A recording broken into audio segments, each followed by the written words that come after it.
He had checked online before we got here. I was surprised they had a website, and tryouts for football and baseball were next week.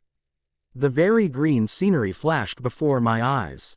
And I remembered the last time I had been somewhere similar to this. I was jolted out of my thoughts by a sight that made my whole day better. Hey, look, a skate park. Hey Dad, can we go there now? We'll be back in time for dinner. I loved skateboarding almost as much as baseball and music. Well, I guess. Just be careful. Charlie was really easygoing for a dad. As he pulled over, I jumped out and raced to the back of the car. I had put my baseball gear and my skateboard gear on top so that I wouldn't have to dig for it later. I grabbed my awesome board, and Alice and Emmett followed suit. I had hand-painted both of their boards, and they both loved them. I waved as Charlie drove away, and then jumped on my board. I pushed off, speeding towards the edge of the bowl. I started out with a nose grab, and then added a Faber flip. I laughed as Emmett tried to do the same thing and ended up on his butt. I helped him up, and then I noticed that there were two boys near the ramp. One was staring at me. He had messy bronze hair, and he was a little bit shorter than Emmett, although he didn't have Emmett's muscles. I wondered why he was staring, and then headed over in his direction. I glanced at Alice, who had gone over to talk to the other guy. He was staring at her in much the same way that the bronze-haired one was staring at me. This one was only a little taller than me, but still seemed way taller than Alice.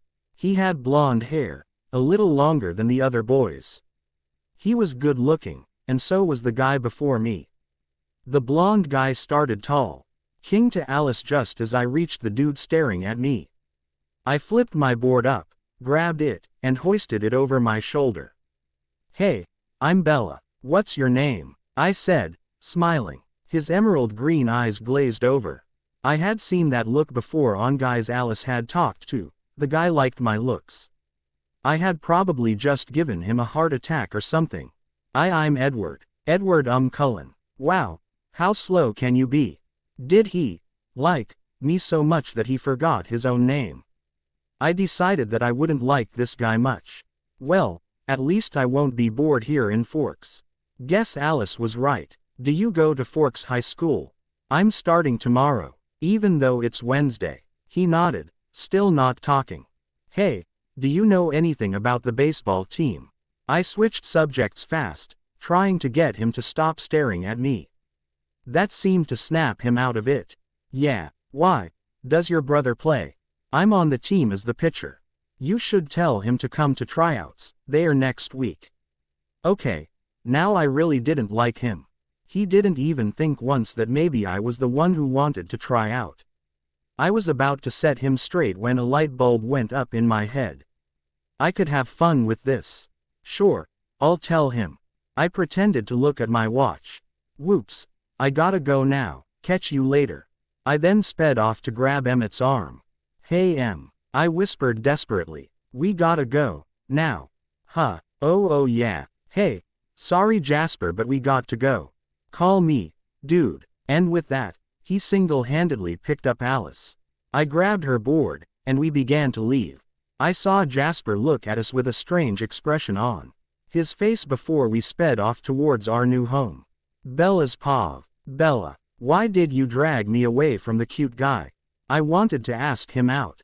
He was so cute.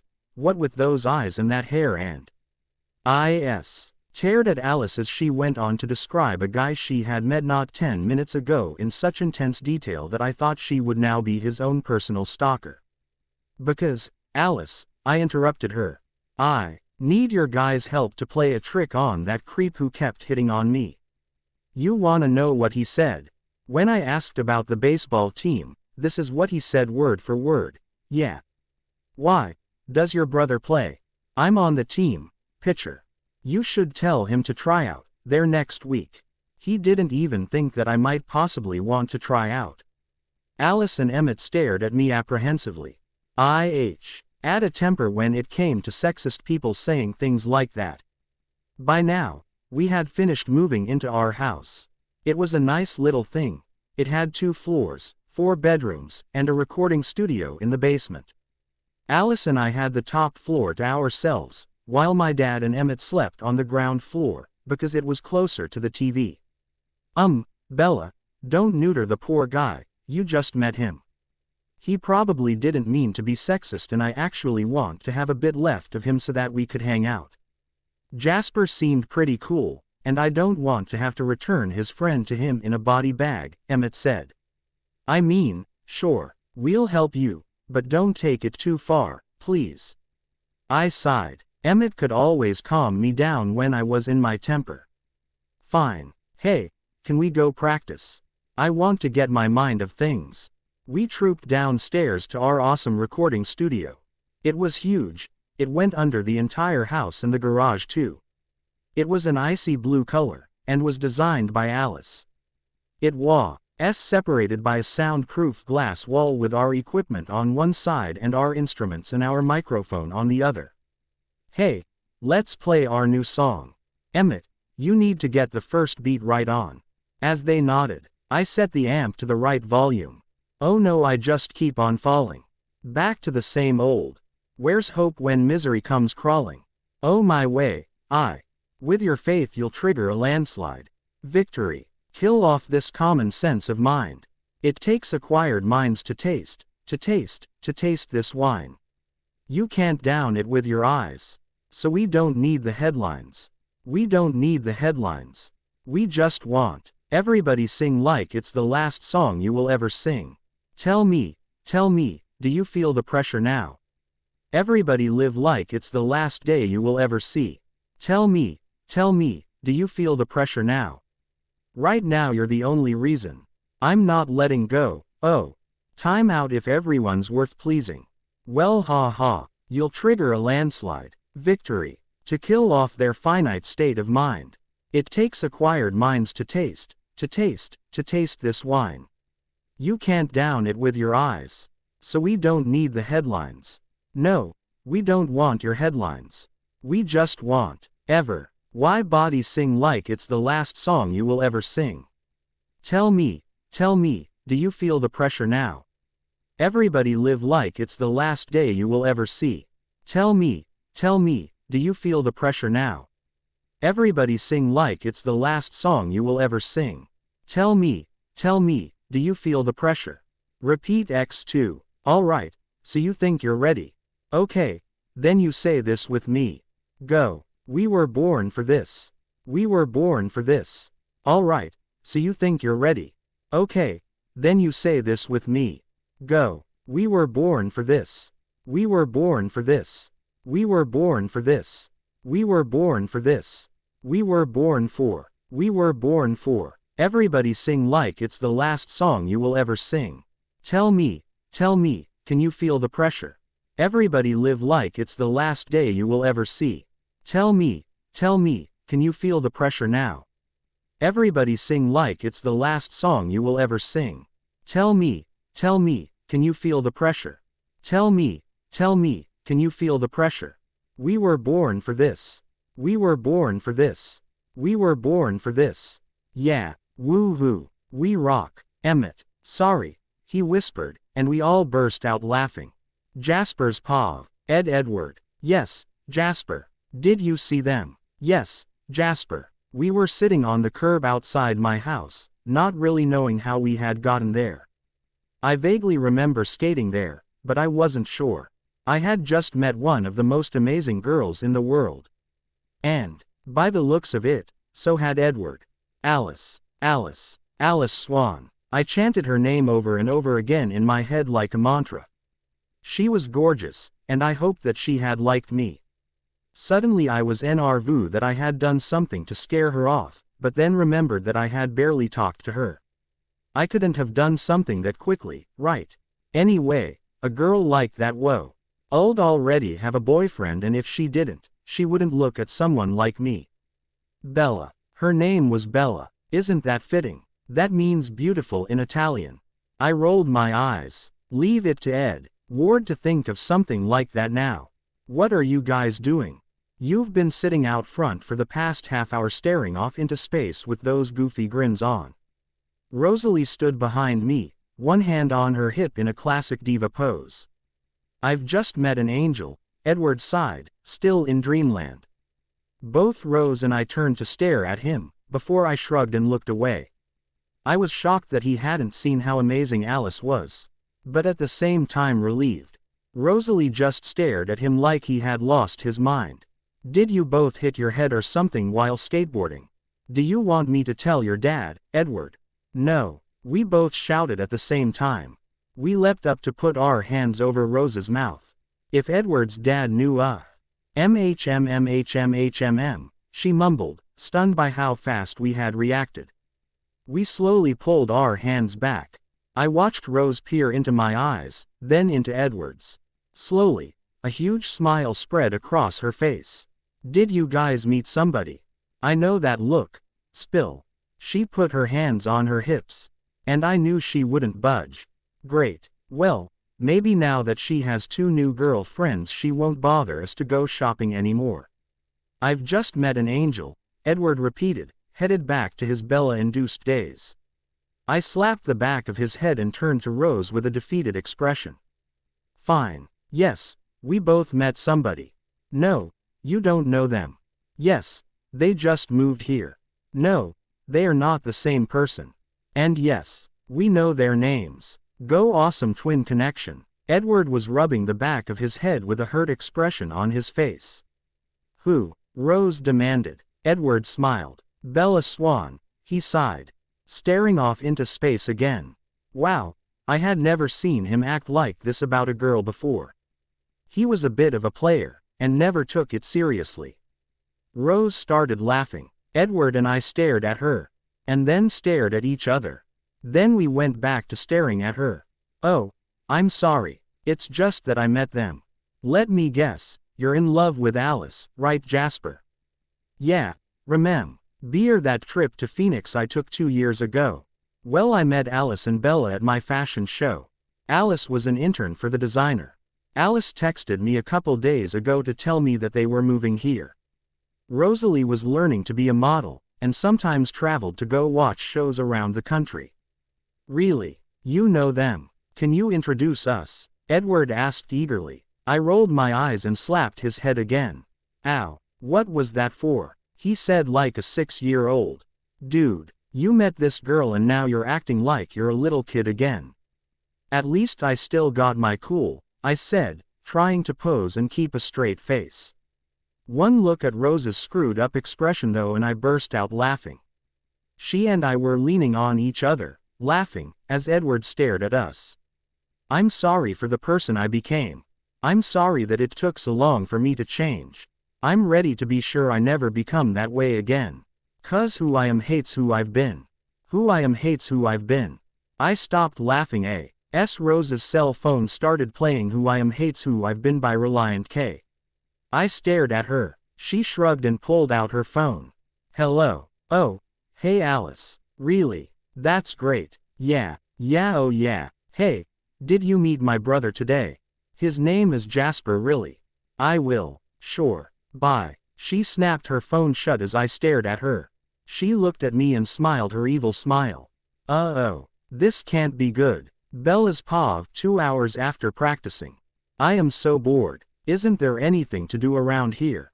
Emmett was outside practicing for football tryouts, and Alice was talking to Rosalie on her phone to set up a meeting. I had my legs draped over Emmett's above-door pull-up bar and was reading a book and listening to music, upside down. Thunk. I tried to look out the window down the hall to see what Emmett had hit. But it was a little bit far. So I began swinging my body back and forth until I could see out the window. Emmett was sitting with his back against the Jeep he had gotten for his birthday, and holding his head. I sighed. Emmett will be Emmett. Hey, guess what? I hadn't heard Alice come up beside to me because of my music, and so when she screamed in my ear, I jumped and let go of the bar. Oh my god, I'm so sorry Belle, I was just so excited to tell you that guess what Rosalie knows Jasper he's actually her twin and the Yari common gover Sunandakan twite. Oh my god, you have anything to wear. Oh my god, I'm so sorry Bella, I was just so excited to tell you that guess what Rosalie knows Jasper, he is actually her twin and they are coming over soon and I can't wait. Oh my god, I have nothing to wear. That's great Alice, I mumbled, face first in the rug. As she helped me up, Charlie walked by. I saw him shake his head, mumbling something unintelligible. I could only catch the words clumsy, injury, hospital, and soon. I laughed. And Jasper and Rosalie and Edward are coming over tonight to hang out with us. Isn't that great? I was wondering if I should wear my dress, you know, the blue one. What do you think? But I couldn't answer her. Whoa, whoa, whoa, back up. Edward is coming here. This was almost too horrible to even comprehend. Yeah, sorry. But don't worry. Emmett won't let him follow you around or stare at you a lot. Plus, Rosalie will be there. You know, I bet you $5 that Rosalie and Emmett will be in love with each other by tomorrow morning, Alice said with her left eyebrow raised. She didn't make bets as often as Emmett or I, so when she did it was a treat. Ooh, I bet that Rosalie and Emmett will fall in love at first sight. Deal. I held out my hand for her to shake. Deal. We shook hands just as Emmett walked up. Hey, are you guys betting? I want in. He crossed his arms and pouted like a 4-year-old. I giggled. Sorry, Emmett. You know the rules. You see. And be a part of a bet that you're involved in. I laughed at the confused expression on his face before Alice and I ran. It would take him a minute to figure it out, but once he did he would be after us like a rocket. We were sprinting down the street half a block away when we heard, "Hey! Get back here and tell me what the bet was about. Guys! Come on." We just laughed and sped up, heading towards the park. Better enjoy it while it lasts, stated that annoying part of my mind. You might not have them soon. Oh, you hush up. Jasper's paw. Rosalie, will you please tell me what's going on? Please, I begged, trying to keep her attention as she drove down the street. Nope, she replied, popping her P in accentuation. Please. Fine. Alice and Bella have invited us over for dinner and music. That's why I asked you to bring your guitar. Apparently the 3 siblings have a band called Classic Beat. That's kind of a weird name, if you ask me. Anyway, I asked if I should bring Edward, and Alice said sure. I heard her hesitate for a second at the end before she went back to driving. Edward wasn't actually in the car with us, he was on the car's speakerphone. So Bella is going to be there. Yes, Edward cheered, and Rosalie reached over and pressed the end button. Listen, Jasper, when I asked if Edward should come, Alice said sure, as long as he doesn't stalk Bella. Apparently she is really mad at him for some reason. So, can you try and distract him? Please. I stared at her in shock. What had Edward done to make Bella that furious at him? Maybe I had done something too, if Edward could do it in that time. Then maybe, sure, I guess I can do that. I turned to stare out the window. Rosalie loved cars. She had only one, because of our budget, but it was a custom, redesigned, one-of-a-kind car. It was black with awesome red flames painted on the sides. It was probably the flashiest car in Forks, but Rosalie didn't mind. She loved it. We pulled up outside a house I had passed once or twice. It was 2 stories. Painted a nice light baby blue color. It had a 2-car garage attached to the left side of the house and another driveway attached to the first one, leading to the back of the house. As I stepped out of the car, the door opened and my heart stopped. Emmett, Bella, and Alice all stood on the porch smiling at us, although Bella looked less than eager. Hey, Rosalie. Hey, Jasper, Alice said with a huge grin on her face. Nice to see you guys. Where's Edward? I saw Bella scowl at that, but Alice ignored her. Oh, he's right behind us in his Volvo. He'll be here, now. I saw Bella stare apprehensively at the silver car now pulling to a stop behind Rosalie's car. I wonder what she's thinking.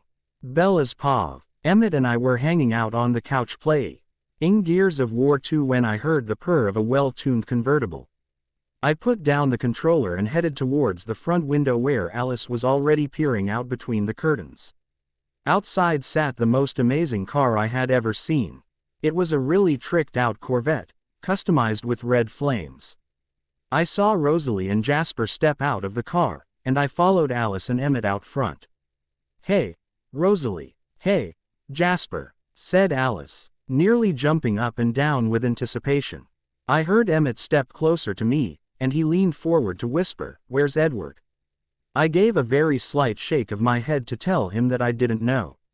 "Nice to see you guys," Alice continued. "Where's Edward?" I frowned at Alice, but she ignored me, or tried to. "I'll get you back later," I thought. I saw her shiver. "Oh, he's right behind us in his Volvo. He'll be here now." I turned to look at the nice, shiny, silver Volvo that sped down the road extremely fast only to pull up behind awesome Corvette. As he stepped out, he turned to look at me on the front porch.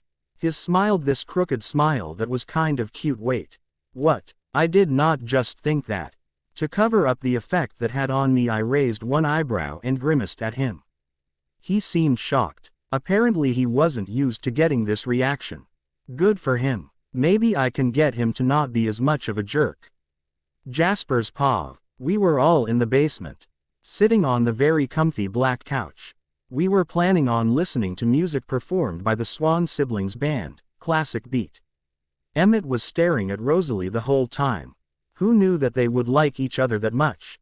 Flashback. As we walked towards the house, I saw Emmett and Bella whispering to each other. Out of the corner of my eye I saw Rosalie suddenly stop smiling. She looked completely shocked, like how Edward had looked when he saw Bella, and probably how I had looked, too. I followed her gaze and almost burst out laughing. It seems that Alice and I weren't the only ones attracted to each other. Emmett was staring back at her with the exact same expression on his face. When we reached the steps, Rosalie walked right past Alice and Bella and stopped in front of him.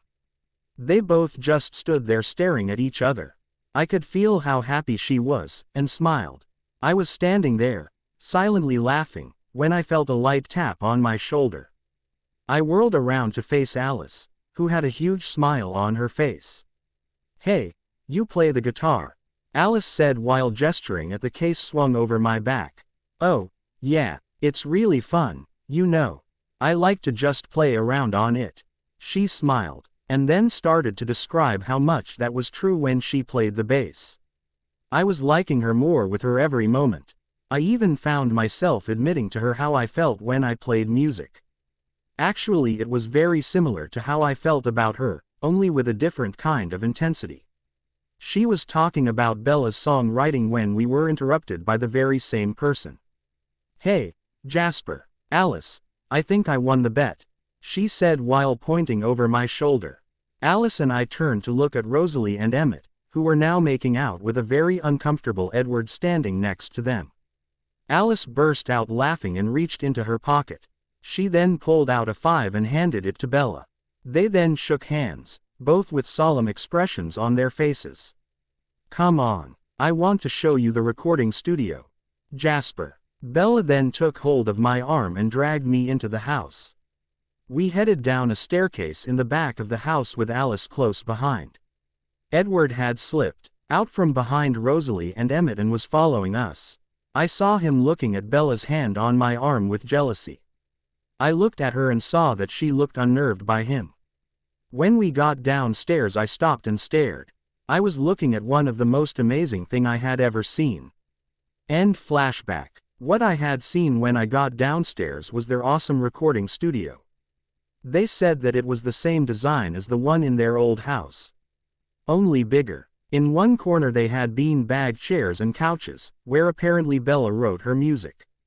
The room was divided by a soundproof glass wall. On one side they had sound boards, computers, a DJ station, and a massive assortment of music CDs. On the other side they had an awesome drum set, guitar, bass, and keyboard. They also had a microphone. "What do you think?" Bella said with a huge grin on her face. I could only nod back. She laughed, and pulled me over to the couches. I sat down next to Alice, while Bella sat in her blue bean-bag chair with her guitar. By now, Emmett and Rosalie had joined us and were sitting next to each other on the other couch. Edward sat down on the recliner and smiled at Bella. She actually smiled back, and then started strumming. "The dawn is breaking, a light shining through, you're barely waking, and I'm tangled up in you. Yeah, When she started singing I grinned. She had an amazing voice, even better than Rosalie's. When I'm open, you're closed. Where I follow, you'll go. I worry I won't see your face. Light up again. Even the best fall down sometimes. Even the wrong words seem to rhyme. Out of the doubt that fills my mind, I somehow find you and I collide. I glanced at Edward, who was staring at her open-mouthed with shock. Alice was smiling so happily that I lost my breath. She glanced at me, giggled, leaned forward to kiss me on the nose. She then went back to looking at Bella. I'm quiet, you know. You make a first impression. I've found I'm scared to know I'm always on your mind. Even the best fall down sometimes. Even the stars refuse to shine.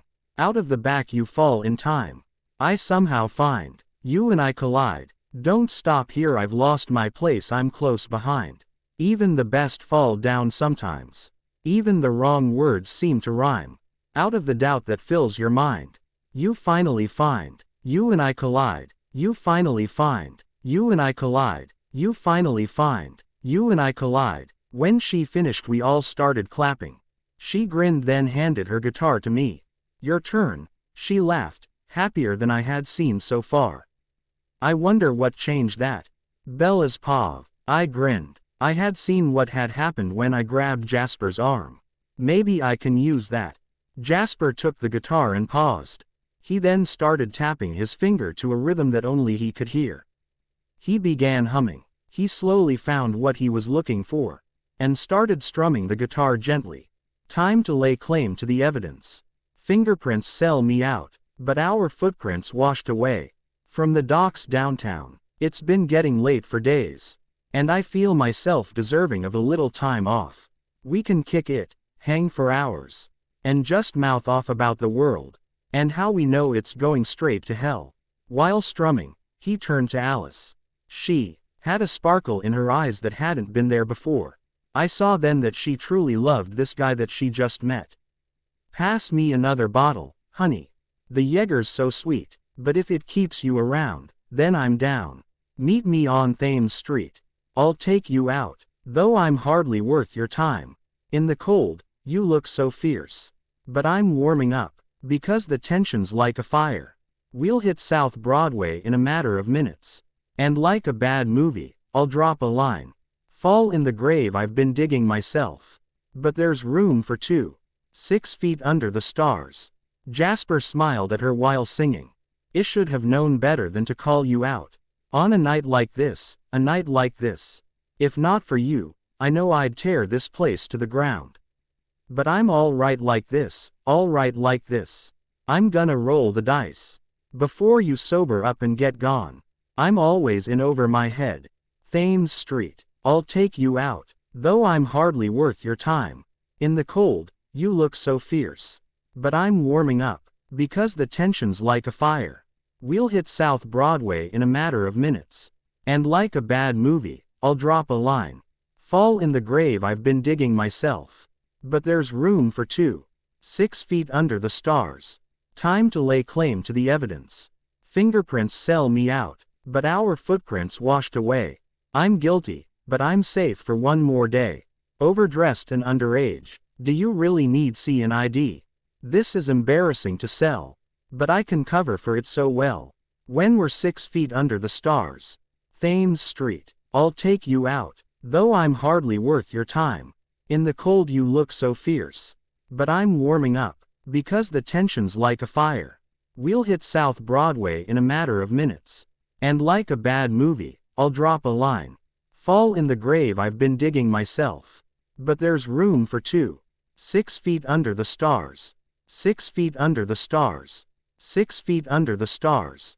When he finished, Alice had tears running down her face.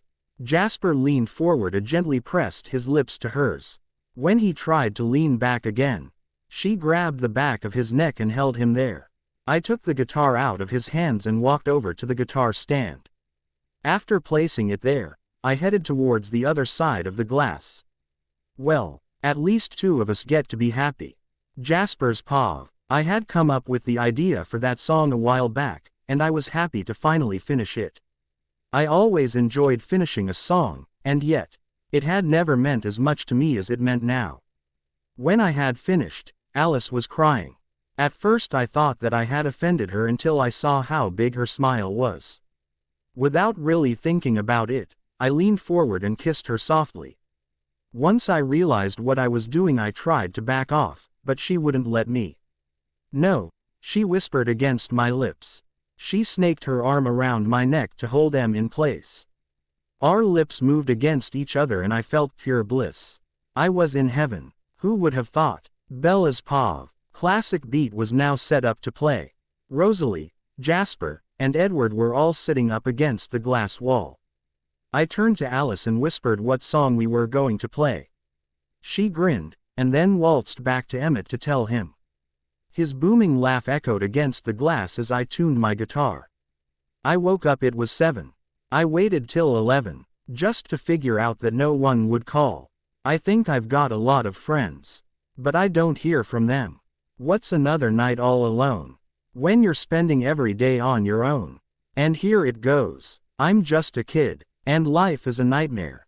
I'm just a kid, I know that it's not fair. Nobody cares 'cause I'm alone and the world is having more fun than me. And maybe when the night is dead, I'll crawl into my bed staring at these 4 walls again. I'll try to think about the last time I had a good time. Everyone's got somewhere to go and they're gonna leave me here on my own.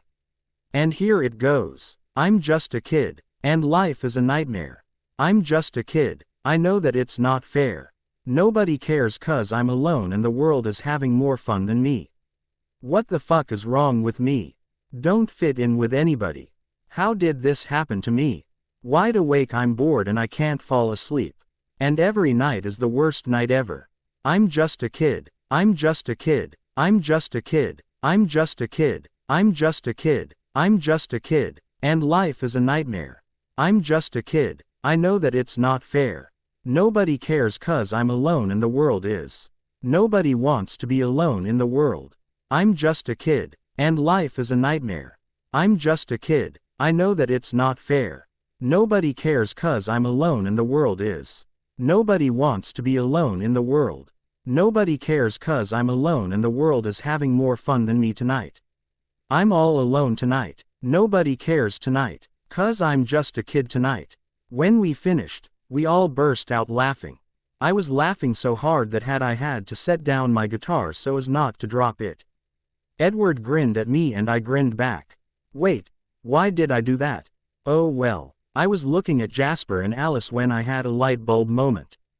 Hey, Jasper, come here a sec. He walked over, confused but curious. What's up? He mumbled. Do either Rosalie or Edward play an instrument? He looked thoughtful, and then he grinned. Yeah, they do. Rosalie can sing. Edward can play the piano and sometimes sing. Are you thinking what I think you're thinking? He said slyly. Maybe. Jasper's POV 3 days later, Friday night. Alright, alright, alright. How you all doing tonight? So listen up. We've got an upcoming band performing for you tonight. Let's welcome Alice, Jasper, Emmett, Rosalie, Edward, and last but certainly not least, Bella. Give it up for Twilight. This is so unbelievable. We were standing on the stage of the most popular Seattle club ever called New Moon. Bella apparently had some connections. Rose, Edward, and I were shocked. Rosalie had gone with Bella and Alice shopping for tonight. And Alice looked amazing. She was wearing a gorgeous white ruffle dress that stopped at her thighs. She looked so amazing in it that I had to tell myself to stop staring at her. Rosalie looked amazing too. Emmett obviously agreed. She was wearing a pleated crimson dress that stopped a little bit past her knees. It showed off a lot of skin, which I wasn't too happy about but wouldn't mention. Besides, Rosalie had eyes only for Emmett. I felt really bad for Edward. He couldn't stop staring at Bella, and I had to admit she was stunning. She was wearing a sleeveless blue dress that stopped right at her thighs. Since she was obviously single, much to Edward's dismay, she got attention from most of the guys. Emmett had stopped the men from staring at Rosalie by kissing her in front of everyone. The guys didn't want to mess with him after that, he's kind of big. Alice stayed by my side most of the time. Bella stepped up to the microphone and smiled. I heard a sigh to my right and glanced at the DJ. He looked much like Edward had when he first met her. Needless to say, it was creepy. How you all doing tonight? Bella yelled into the microphone. She got a med-IUM loud cheer from the girls and a bigger cheer from the guys. No, no, no. That's not what I'm looking for. How you all doing tonight? This time the reaction was deafening. Let's get this party started. We started off with a song by Bella called Call Me When You're Sober. She sang the lead vocals while Rosalie sang back up. It was a huge hit. Apparently Bella played the piano too, because she had Edward play an accompaniment that she wrote. Our next song was one of mine. It was called It's Not Over. Bella played the guitar then, and she was amazing there too. We ended up playing 5 different songs. And we got invited back for next week. Once we were done, we wandered around a bit. I saw Alice at the bar, sipping a Coke. I crept up behind her, then whispered in her ear, "Would you like to dance?" She turned around and smiled. I mockingly bowed and held out my hand. She giggled, then followed me out to the dance floor. The strands in your eyes that color them wonderful. Stop me and steal my breath. Emeralds from mountains thrust toward the sky, never revealing their depth. Tell me that we belong together. Dress it up with the trappings of love. I'll be captivated. I'll hang from your lips. Instead of the gallows of heartache that hang from above. I'll be your crying shoulder. I'll be your love suicide. And I'll be better when I'm older. I'll be the greatest fan of your life. Rain falls angry on the tin roof. As we lie awake in my bed. You're my survival. You're my living proof. My love is alive, not dead. Tell me that we belong together. Dress it up with the trappings of love. I'll be captivated. I'll hang from your lips. Instead of the gallows of heartache that hang from above. I'll be your crying shoulder. I'll be your love suicide. And I'll be better when I'm older. I'll be the greatest fan of your life.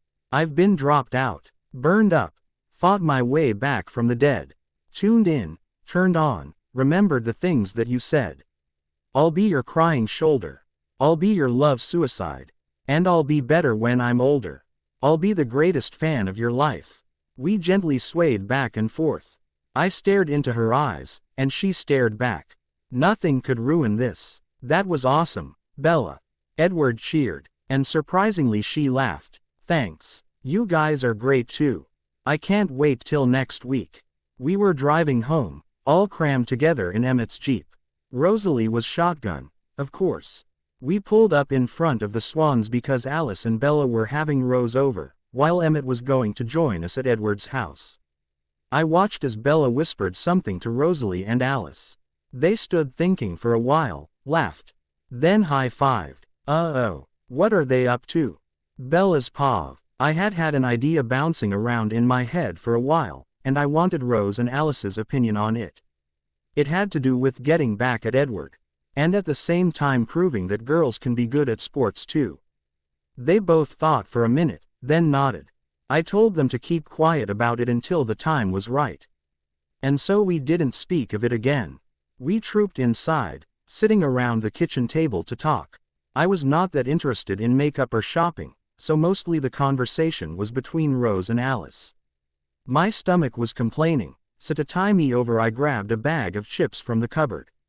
After munching for a couple seconds, I realized that Alice and Rosalie had stopped talking. Looking up, I noticed that Rosalie was staring at my bag of chips with a look of disgust, while Alice tried not to laugh. What? I finally demanded, fed up with the silent staring. Rosalie gulped, and then finally spoke.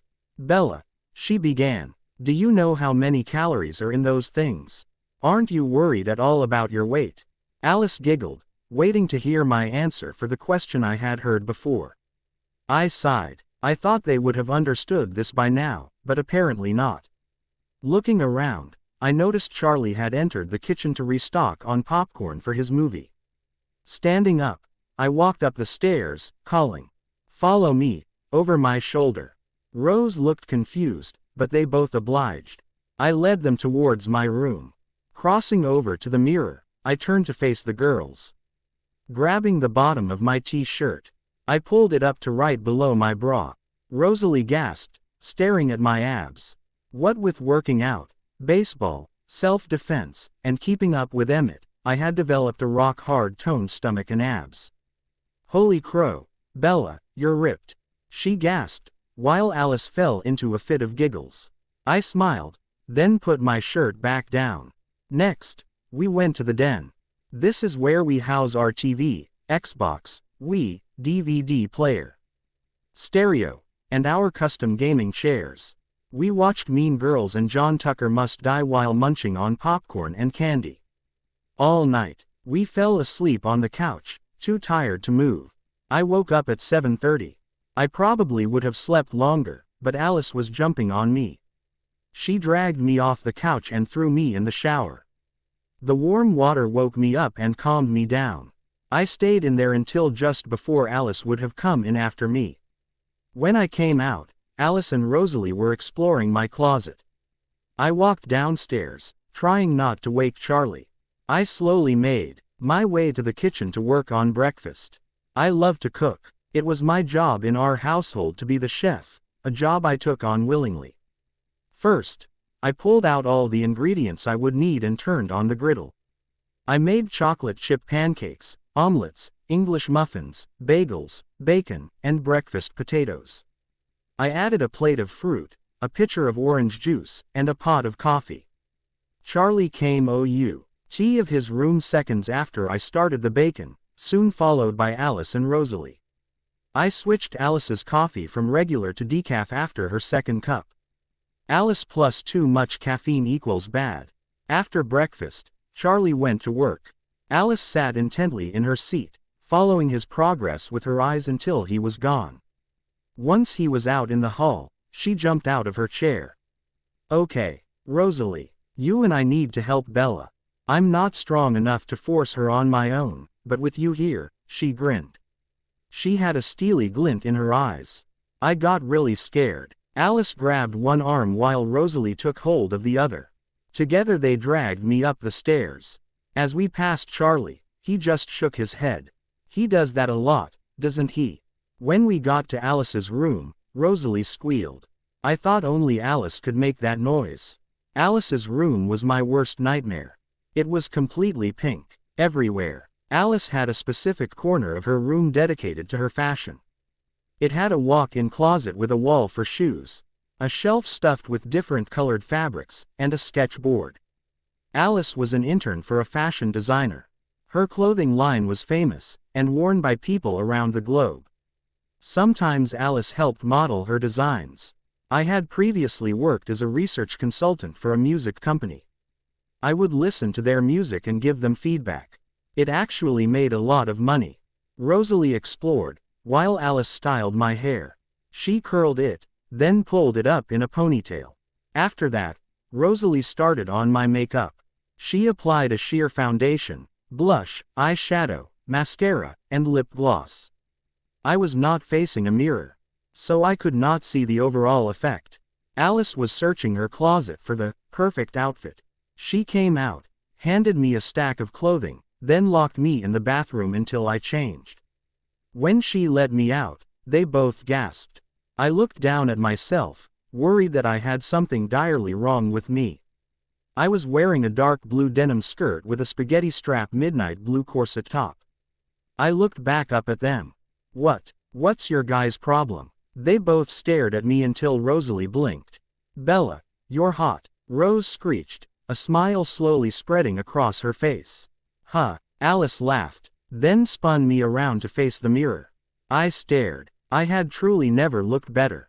My hair was glossy, dark, and perfectly styled, unlike the usual messy ponytail that was my trademark. My lips were dark pink and kissable, while the clothes made me look curvy and more feminine. Alice giggled, and then sat me on the bed as she and Rose darted into the closet.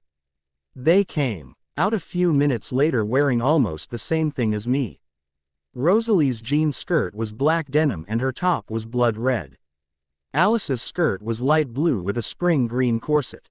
Where are we going, anyway? I wondered. We are going to that new amusement park. Hey Rosalie, would you call Jasper and invite the boys? I'm sure they'll be happy to see us, especially like this. Jasper's paw. As we drove out of sight, I got worried. What could they be up to? Knowing that Rosalie was involved scared me almost as much as knowing Bella was behind it. Should I warn the other guys? I decided I would talk to Rose about it first. And quickly forgot about it. When we pulled up the Cullens' driveway, I glanced in the back seat. Emmett was staring in shock. I had forgotten the effect it had on people. I had gotten used to it. When we got out, Emmett's shock quickly faded into glee. We walked inside, with Emmett smiling like an idiot. Dr. Carlisle Cullen, Edward's dad, was pulling on his jacket in the front entryway. He smiled. "Hi, boys. Don't worry. I have the late night shift so I won't be getting home until tomorrow. Don't tear the house apart, and have fun." He walked outside, and we listened as the car pulled away. "So what now?" Edward questioned. Sigh. "Does that kid have no imagination at all? Let's watch a movie, with blood and guts and action and stuff." Emmett screamed, while trying to act like a ninja master. He didn't succeed in anything except falling over. Edward and I traded glances before we fell on the floor laughing. Emmett and Edward sat down on the couch while I ordered pizza. When I walked back in, unnoticed, I had to put my hand over my mouth to stifle my laughter. With onions, and anchovies, and garlic, and sausage, and macaron, and olives, and hot sauce, and mayo, and all kinds of cheese. And chocolate syrup, and ketchup, and relish, and don't forget mustard, and beans, and, Emmett rambled on. Edward was slowly inching away from him with a disgusted expression on his face. Emmett, always oblivious, continued on with his list. I chuckled, and then put in the DVD. With the lights down, the movie started. Halfway through the movie, the pizza came. Emmett was sad about the lack of toppings. He quickly hyped up again, however, as he consumed 3 extra-large pepperoni pizzas while Edward and I stared. We didn't want to watch any more movies, with nothing better to do we played Xbox until we fell asleep. I woke up at 9 o'clock the next morning. Edward was already awake and staring at Emmett. I joined him. We sat there, because I couldn't fall back asleep if I wanted to. Emmett snores, really loudly. Breakfast consisted of huge stacks of pancakes, made by yours truly, covered with syrup. When Emmett was finishing up his 4th stack, my cell phone rang. "Hey Rose. What's up? Really? Okay. Yeah, I'll ask them. I'm sure. Alice is coming too, right? Well, I'll see you there." "Sure." "Oh, Edward says hi to Bella, bye." I dodged Edward's punch and backed up with my hands held in surrender. "Whoa, dude, calm down. The girls just invited us to hang out with them at that new theme park." "What do you think?" Edward and Emmett traded looks, then both yelled. "What are we still doing here?" Bella's paw. We pulled into a parking lot filled with cars, and jumped out. The boys said they'll meet us in that little pocket park right outside the gate. "Come on." Rosalie pulled me along, while Alice raced ahead. We sat down on a bench to wait, while Rosalie told Alice and me stories about Jasper and Edward. We were laughing so hard that as the only one who noticed that the boys had arrived. They were standing right off the path, jaws dropped. I had no clue how long they had been there, but they didn't seem to notice that I had seen them. I grinned, and then whispered in Rosalie's ear. She looked up, startled, before she burst out laughing. When Alice saw what we were looking at, she started giggling. I noticed that Edward was still staring at me, so I decided to play around a bit. Standing up slowly, I walked over to the boys, making sure my hips were swaying. I was flanked by Alice and Rosalie, and I smirked. When we reached the boys, I put my weight on one leg and rested my hand on my hip. "What's up, boys?" I said, trying to sound cool and collected. I walked forward, hooking my arm through Jasper's, and pulled him along. Alice latched on to his other side, while Rosalie wrapped an arm around Emmett. We made our way through the gate, with me completely ignoring Edward. Jasper and Alice were whispering to each other, smiling. "What's that all about?" Jasper's paw. We walked into the little park near the amusement park, laughing. I suddenly ran into Emmett, who had been walking in front of me. About to ask him what the problem was, I heard laughter. Peering around Emmett's shoulder, I stared. On the bench not so far away from us sat the girls. Alice looked amazing in a light green corset top with spaghetti straps, and a short jean skirt. Hey. I grew up with Rosalie. Both Bella and Rosalie wore the same thing with different colors. All three of them looked amazing. I stared for so long that I felt my eyes would pop out of my head. Emmett and Edward didn't seem that much better. I had always known that people thought my sister was gorgeous, but today she was stunning. Bella was beautiful as well, although I still thought Alice looked the best. But then again, what did I expect? She's Alice. My eyes shifted when I noticed movement. Bella stood up slowly and made her way over to us. Edward's eyes were lingering on her exposed legs and swaying hips. She was soon followed by Alice and Rosalie, looking like an entourage. She stopped in front of us, and posed. She could be a model. She looked like one. "What's up, boys?" she purred, sounding kind of sexy. She slid forward and snaked her arm through my elbow. With Alice on one side and Bella on the other, I was subtly led towards the entrance. Out of the corner of my eye, I saw Rosalie latch onto Emmett. Edward was left to follow us. Ouch, dude, maybe this was what they were planning. Oh well. When we handed our tickets to the oily teenager behind the counter, he stuttered and dropped our receipt several times. Bella giggled, and a guy behind me sighed in longing. We walked inside the park, and boys were staring at us with envy the whole time. Who could blame 'em? "Why don't we go on the spine twister first? I heard that one was the best," Bella asked, startling me. No matter what she's wearing, she's still Bella. Sounds good to me, I agreed. And we headed in that direction. I was sitting next to Alice, Emmett was sitting with Rosalie, and Bella was sitting next to some guy the first don't know in the very front of the roller coaster.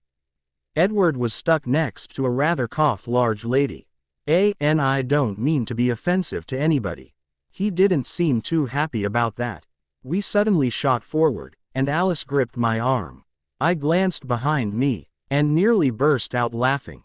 The lady next to Edward had done the same thing to him. Edward was looking at the sky as if pleading for someone to kill him. Bella seemed to be enjoying herself. However, the guy next to her was too. He was staring at her chest. I was about to say something, "They were in front of us," but she suddenly turned to him and growled. His head snapped up, and he turned red. He stared at his hands in his lap the whole rest of the ride. Bella ended up going on that 4 times, while Alice and I snuck off. I saw Rosalie and Emmett doing the same thing, and chuckled to myself. Edward and Bella were stuck with each other now. Bella's paw. "I will kill them both. I will kill them, then bring them back somehow, then kill them again." And then I said, "Of course I can lift heavier weights than this, I just want to build up muscle over more time." And then I added their biggest weight on, and now I'm the honorary member of the gym. Does he ever just shut up about himself? I've met cheerleaders with smaller egos. You know, as interesting as this is, I would rather not hear about every amazing thing you ever did in your entire life. Or everything you ever did that you think is amazing. Can we go to the shooting range game now? Or do you want to go to the fun house so you can look at yourself in the mirror? Without waiting for a reply, I turned and stormed off towards the gun range. I didn't approve at all of shooting to kill things, but I enjoyed the sport of hitting targets. I aimed at the 10,000-point dot, and hit it. All the guys there turned to stare at me. I shrugged and picked out the prize, which was a 14-speed bike. I turned around and saw Edward standing there, looking as white as a ghost, with a sullen expression on his face. He opened his mouth, and I almost had to lean in to hear him. I'm sorry if I was being rude. It's just that I really like you, and well, I thought maybe you were one of those girls who only cared about those things. I apologize, and I understand if you don't want to hang out anymore." Without waiting for a reply, he turned around and walked off. Before he could get far, I put my hand on his shoulder. It felt like an electric current, and I quickly turned him around and yanked my hand back. I paused, unsure of how to say what I needed to. Edward, you're a nice guy. The only problem is that you pretend to have this huge ego. I'm not sure how I feel about your liking me, but I promise that I still want to hang out. Just don't brag so much, okay? Deal, I pleaded. He smiled one of the most dazzling smiles I had ever seen. Deal, he laughed, then pulled me towards another roller coaster. The more I hung out with Edward, the more I warmed up to him. He was okay. When you got around the big ego. He still slipped into trying to impress me from time to time, but it was subtler and nicer. And he was really cute too. What? Shock passed through my body. Did I actually like Edward? How weird. I thought I would hate him. Maybe after I knock his ego down a couple more notches permanently he'll be okay. So do I follow through with my plan? Yes. Do I continue being rude to him afterward? No. Bella's pa, Monday. How is it possible that someone who is nearly always the most level-headed one in the family can be this nervous? I mean, I've gone to new schools before, but somehow this was different. First of all, it was baseball tryouts day. Second of all, it was the day of Emmett's football tryouts. Third, it was the day that I was getting back at Edward. Ah, help. I had thrown together an Alice-approved outfit the night before. I was now wearing flared jeans with a dark-colored top, white zip-up jacket, and flip-flops. I added some jewelry and sunglasses to finish off my awesome look. Bella, get down here. You don't want to be late. Slam. And she was gone. It was always a marvel to me how someone as small as Alice could make that loud of a noise. Fine, I yelled back, even though she couldn't hear me. Grabbing my bag and helmet, I slid down the stair rail and raced to the garage. When I opened the door, I smiled. Sitting inside was my purple Ducati 1089R Superbike. I had saved up for it with my own money, and paid my friend Jeff for lessons. I pulled on my helmet, tied my backpack around my waist, and sped off. The trees rushed by me in a blur of green, with the occasional flash of some other color. I loved the wind in my face, the feeling that you could just speed away from any problems you would ever have. I sometimes wished that I could just go on forever, never stopping. With a sigh, I slowed down. When I pulled into the parking lot, everyone turned to stare. I rolled my eyes. I parked next to an empty spot. I pulled off my helmet, ignoring the looks I was getting. I was so not looking forward to all the attention the new kids got. I had walked only a few feet away from my motorcycle when Edward's shiny silver Volvo pulled up. I waved as he got out with Rose, Jasper, Alice, and Emmett. I laughed at the hails and Edward's obvious shock at what I had ridden to school. Emmett and Alice rolled their eyes at each other before we headed towards the office. Emmett kept a tight hold on Rosalie while Alice never strayed far from Jasper's side. We walked inside, and I somehow ended up in front.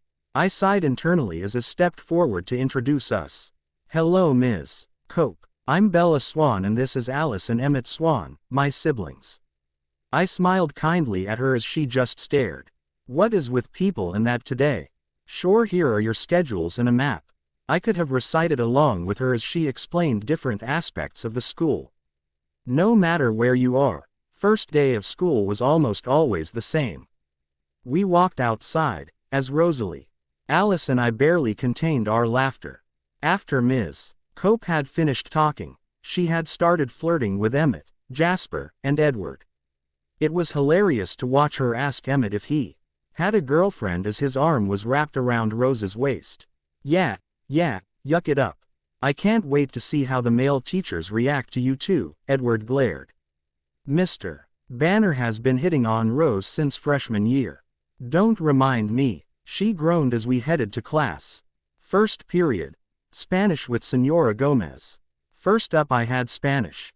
Alice, Jasper, and I had this class together, so Alice and I followed Jasper obediently as he led us onward. When we reached the classroom, we entered to see that the teacher's desk was across the room. That meant we had to waltz past our staring peers to get our slips signed. Jasper patted us on the shoulder before he sat down at an empty table. Alice and I traded looks before we nervously made our way forward. Senora Gomez didn't look anything like what I expected a teacher to look like. With dark hair highlighted with streaks of blue pulled back into waist-length pigtails, and a tattoo on her ankle that stated, "Bite me." She was also wearing bubble goggles on top of her hair like a headband. "Hola, señoritas," she yelled as we walked up. Everyone immediately stopped talking while they turned to stare at us. I felt Alice tremble beside me. Squaring my shoulders and grabbing Alice's arm, I marched forward up to the desk. If Alice wasn't going to be the brave one, then I would be. "Hola, Señora Gomez. ¿Cómo está?" I asked, handing her mine and Alice's slips. I had a huge knack for picking up languages, so I knew Spanish, French, and Italian as well as I knew English. Emmett knew French, while Alice knew Italian. "Bien, gracias, y tú." She handed our slips back and smiled. I grinned back while I replied, "Bien, okay. Well, I think that you two should go sit by Jasper Hale. Jasper, would you raise your hand please?" Alice skipped over to him while I followed at a slower pace. We worked on a worksheet for only 10 minutes since Jasper knew Spanish almost as well as I did. When we finished first, we were rewarded by getting to relax and talk for the rest of the period. Second period. English, Mr. Mason. The only person I knew in this class was Rosalie. She smiled at me as I got my slip signed. Mr. Mason barely looked up, and quickly sent me to a seat behind Rose. I glanced at the reading list he had passed out, and nearly giggled. Every book on that list had been read by me multiple times. I would be getting by in this class too, it seemed. We didn't do much, except debate the decisions of the characters in Romeo and Juliet. I had my next class with Rose and Edward, but I was not looking forward to it. I hadn't heard the best things so far. It wasn't the subject I minded. Third period biology, Mr. Banner. When we walked in, the little conversation going on died away. This time they stood with me while I got my slip signed. The whole time, Mr. Banner ogled my chest. It took 2 coughs from Edward to get him to hand it back, and even then it was very reluctantly. Gross. Finally we sat down together at a table in the back of the room. It was harder for my new classmates to stare at me in the back, but somehow, they managed. That was totally a Twilight quote right there. Edward saw my nervousness and gave me a reassuring smile. Mr. Banner started the lecture on mitosis, something I had learned about before. I ended up doodling half the time, the other half answering the question Mr. Banner somehow couldn't find anyone else to answer. Insert sarcasm here. When we walked out, I shuddered. "Don't worry, Bella, he does that to me all the time," Rose reassured. "I'm not sure that is a good thing, Rose." I followed them to the lunch line, once again ignoring the attention I was receiving. Edward explained that they usually sat on the bleachers near the baseball field to avoid the rest of the student body. We had only been sitting there for a few minutes when Jasper, Emmett, and Alice arrived. The couples quickly sat down next to each other. Soon we were all listening to stories about our most embarrassing moments when we were kids. Edward had just finished telling one about how he managed to dye his hair pink when he was 6 when I heard a snobbish high-pitched nasally voice behind me. "Oh Edward, that's, so cute." I saw Edward's face fall in disgust before he quickly plastered a forced smile on his face.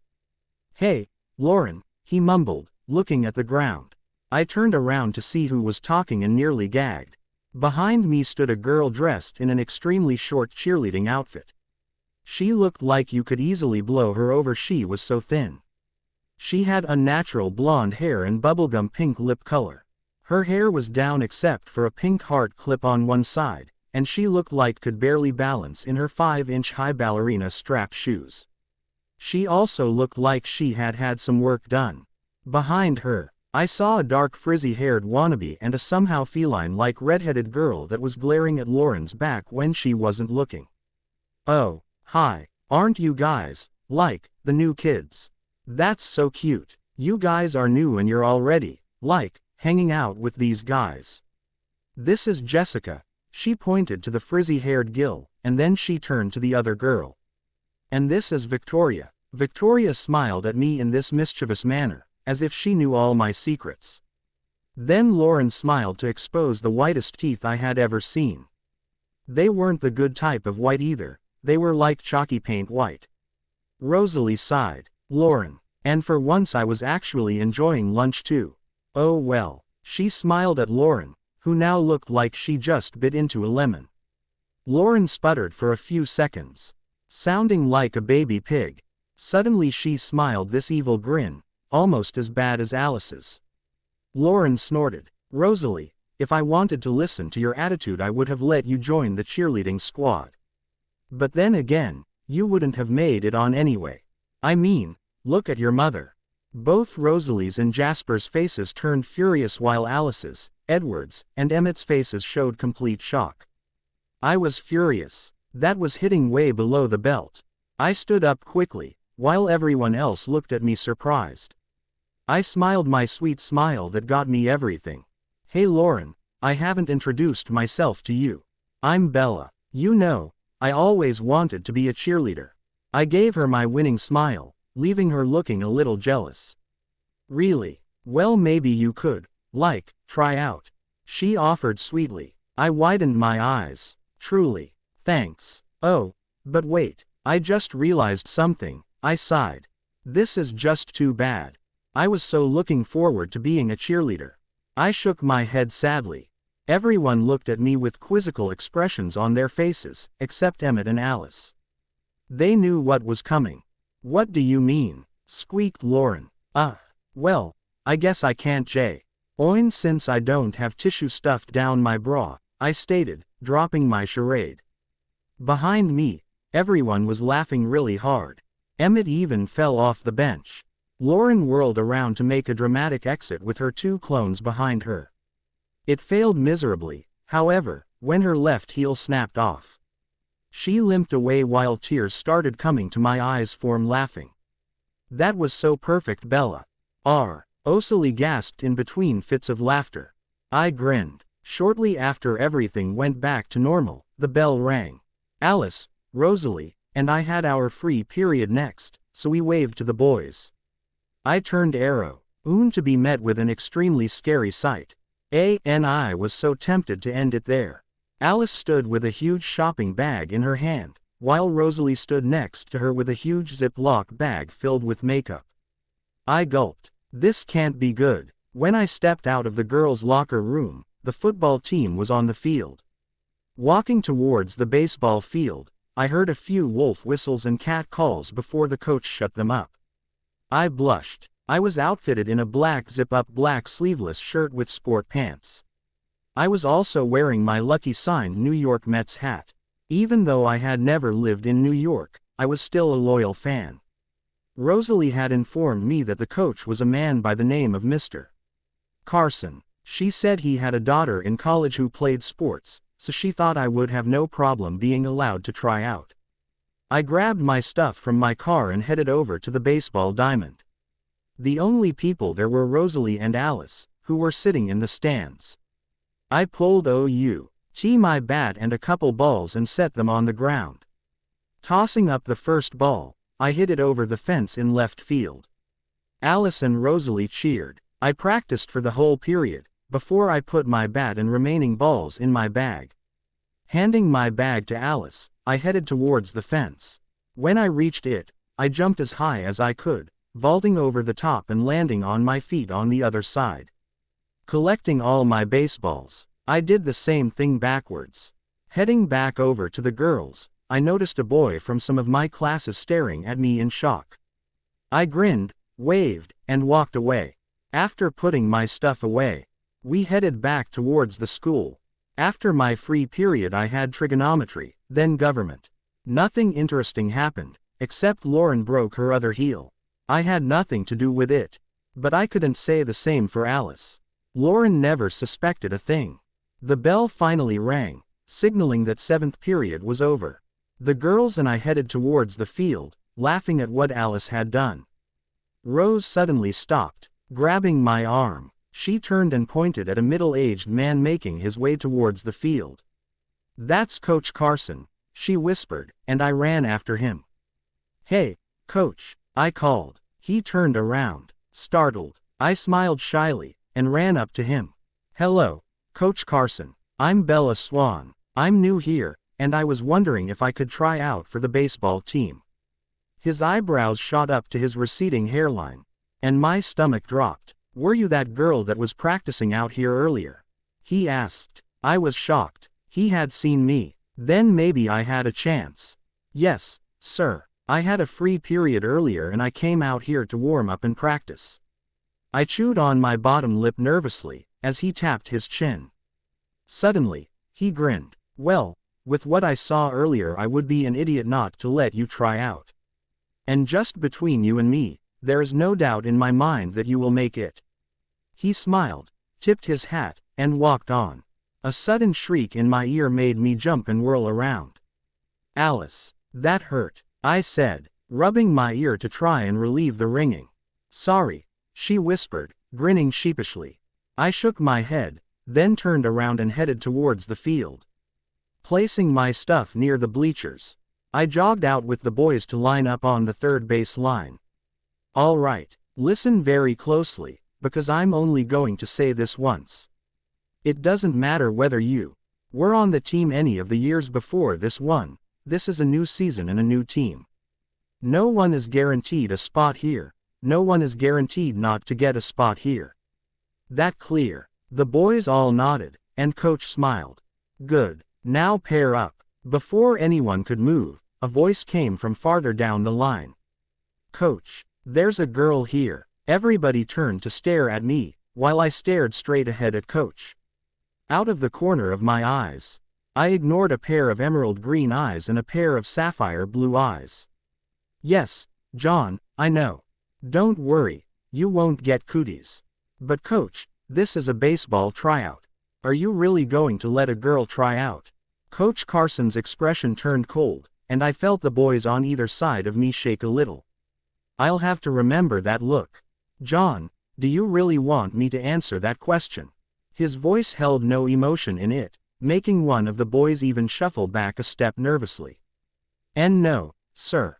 "Good. Well." All the boys raced to pair up, leaving me standing by myself in front of Coach. His face turned kind again as he smiled. "I'll pair up with you. What position did you play before this?" I noticed out of the corner of my eye that most of the boys were staring at us. So I pretended to be nonchalant. "Mostly pitcher, but sometimes I played whatever my coach needed the most. I can play catcher, too." I caught his first throw with ease, then wound up and threw the ball almost as hard as I threw it to Charlie. Thwack! Everyone on the field turned to stare at us as Coach switched the ball to his other hand. "Geez, Bella, I thought that what I saw earlier was good. I'm kinda old, so you don't need to throw it that hard." He shook his hand out, then got back into position. I shrugged, knowing that I could throw it way harder if I wanted to. We passed back and forth for a while, before Coach called the guys in. He then assigned us field positions in a batting order. I was batting second after Jasper. Jasper let the first two balls pass, even though the second one was actually a good pitch. He hit the last ball far out to right field. He got a double as Alice and Rose cheered. I stepped up to the plate while adjusting my gloves. Edward was pitching, a blank expression on his face. I also noticed that both the infielders and the outfielders moved in. I held back a grin. To get a feel for his speed, I let the first one slid. I heard a few snickers, but I ignored them. The second one came right down the middle. I swung my bat around just as it got to the plate. Crack! I followed the ball with my eyes as it sailed effortlessly over the right field fence to land on the football field. Ignoring the stares, I jogged around the bases after Jasper. Alice and Rose met me at home plate, giving me hugs. Jasper offered his congratulations by giving me a high five. "That was amazing, Bella. They'd have to be stupid not to let you on the team after that," Jasper added, making me blush and smile at the same time. I headed back to the dug out to watch the remainder of the tryouts. The rest of the tryouts went smoothly, except when one guy threw the bat. Most of the boys complimented me, while a few hung back and glared at me. Edward acted as if I wasn't there, which made me even more eager to put my plan into action. Coach called all the guys together at the center of the field as I hung out on the bleachers with Rose and Alice. They each offered me their congratulations once more, and we whispered details for our prank. Finally, 5 of the guys stomped off the field, headed for the boys' locker room, Edward included. I jogged onto the field when Coach waved me over. "Congratulations, Bella, you're on the team." He shook my hand as the remaining boys cheered. "Can I talk to you for a minute?" We walked a few feet away as the rest of the boys, with Jasper, headed over to the bleachers. "Bella, you definitely deserve your spot on the team. I wanted to ask you if you wanted to be team captain." I stared in shock, and then managed to choke out a yes. "Good. I was hoping you would say that. Welcome to the team," he stated, clapping me on the shoulder. Alice and Rose screamed again when I told them the news, and Jasper picked me up and put me on his back. He then ran all the way to the parking lot, where we nearly collapsed on the ground from laughing so hard. I decided he needed to be in on my plan. After all, he could help. As I told him, a smile slowly spread across his face. "Does that mean he likes it?" Jasper's paw. Oh, this was too good. Bella had come up with the perfect plan to knock down that stupid ego of Edward's that had slowly been growing. Alice and Rose dragged Bella away to get her ready, while I headed to the Volvo to get Edward. He came over a few minutes later, looking murderous. "Did you know about this?" he demanded. I shook my head and shrugged, then started in on my part of the plan. "Hey Edward, will you come over to the pool with me? I'm meeting the girls there."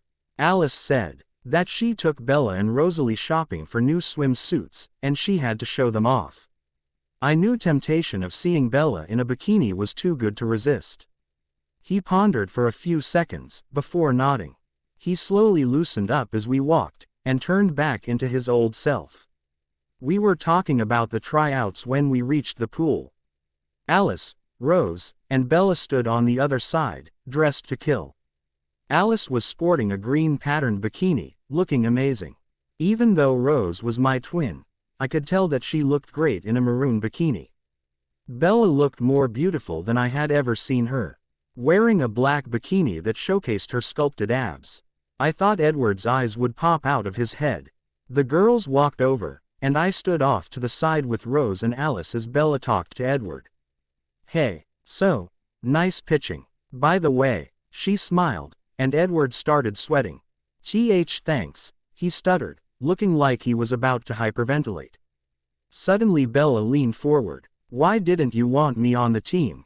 she asked, sounding deadly. Edward's back was to the pool as he took a step backwards. Bella kept coming forward as he stuttered some nonsense about how he didn't want her to get hurt by the boys or get offended when someone made comments about her. She stayed silent, still coming forward. Finally, she leaned forward and whispered something in his ear. I wonder what that was. Bella's paw. "Why didn't you want me on the team?" I questioned Edward, making sure he heard the warning in my voice. He started to step backwards, as I came on relentlessly. "I just didn't want you to get hurt, you know," he muttered at 2,000 miles per hour. "The boys will make fun of you, or they'll prank you, and if something happens they'll never let you live it down. I mean, come on." I didn't reply, secretly enjoying his suffering. He kept backing up, continuing on his rant. Growing tired of this, I leaned forward to whisper in his ear, "It's too bad, you know. 'Cause I like you too." When my breath hit his skin, he shivered involuntarily. While he was occupied, I put both my hands on his chest and shoved. He tumbled back into the pool, hitting the water with a loud smack. Ryo nearby laughed as he popped his head up and swam towards the edge. His hair looked even more amazing as he stared up at me. Finally, he spoke. "Will you go out with me?" "Sure." Bella's paw. With our date set for the following night, Alice and Rose dragged me off to shop. Whoopee. Did I mention how much I hate shopping? I ended up picking out a pretty blue dress that went down to mid-thigh. I must admit, I loved it. I thanked Alice and Rosalie profusely. They shrugged it off, saying that it was worth it. We headed back to our house, and headed upstairs to work on makeup. Alice added mascara, lip gloss, and a dark blue eyeshadow. When I looked in the mirror I was shocked. I actually looked good. Alice was a genius. I put on the dress, adding a pair of skinny gray jeans underneath. Gray ballet flats finished off the look. Downstairs, I heard the doorbell ring. Alice and Rose traded looks before grabbing my hand and dragging me down the steps, practically throwing me at the door. They dashed into the kitchen to eavesdrop. Shaking my head at their childish antics, I opened the door to reveal Edward. He wasn't facing me, he was running his hand nervously through his already stylishly messy hair. I giggled, and he spun to face me with a gasp. He was wearing a dark gray button-up shirt, on top of dark blue jeans. We matched. Meeting my gaze, he swallowed. "Wow, Bella, you look amazing," he breathed, once again running his eyes up and down my blushing figure. I turned to pull the door closed behind me, stepping out next to him to take his hand. "Ready?" I asked, and he smiled and nodded. Before pulling me to the car, he opened the passenger door with a half bow, and handed me in. Truly a gentleman. He walked around to the driver's side, sliding in smoothly before closing the door. Throwing the car into reverse, he pulled out of the driveway with a grace that matched his own. The stereo began to play his CD, and I turned to look at him in surprise. "Claire de Lune?" I inquired, and he turned to me with a look of curious happiness on his face. "You know Debussy? That's so cool. I thought I was the only one." I smiled back, shaking my head. We fell into easy conversation, getting lost in each other's presence. When we finally reached the restaurant, Edward opened my door and helped me out again. I thanked him, and we walked towards the door.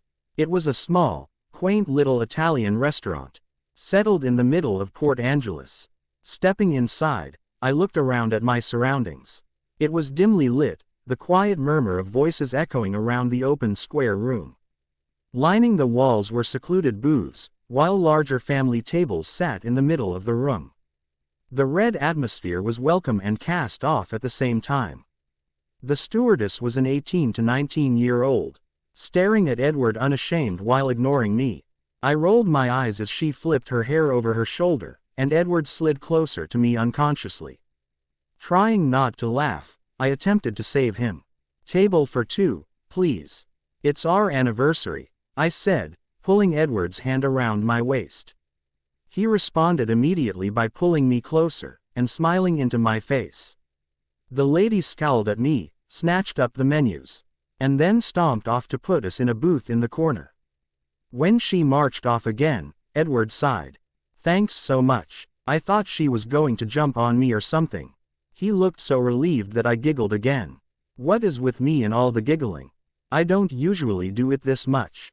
"No problem. I'm sure you would have done the same for me," I replied, picking up my menu. With she really paying attention to what I was doing, I began to hum. Deciding on the mushroom ravioli, I put down the menu and reached for my purse. Pulling out my mini notebook and a pen, I began to sketch the notes that had suddenly invaded my mind. Thinking of some lyrics, I added those as well. Changing a few things here, and adding a few things there, I had the first half of a song done. I would play around with it when I got home. When I had put my notebook away again, I realized that Edward had been watching me with a look of wonder on his face. Blushing, I looked at my folded hands in my lap. I was startled, however, when I felt his cool hand beneath my chin, forcing me to look up. I lifted my eyes slowly, finally meeting his smiling gaze with my confused one.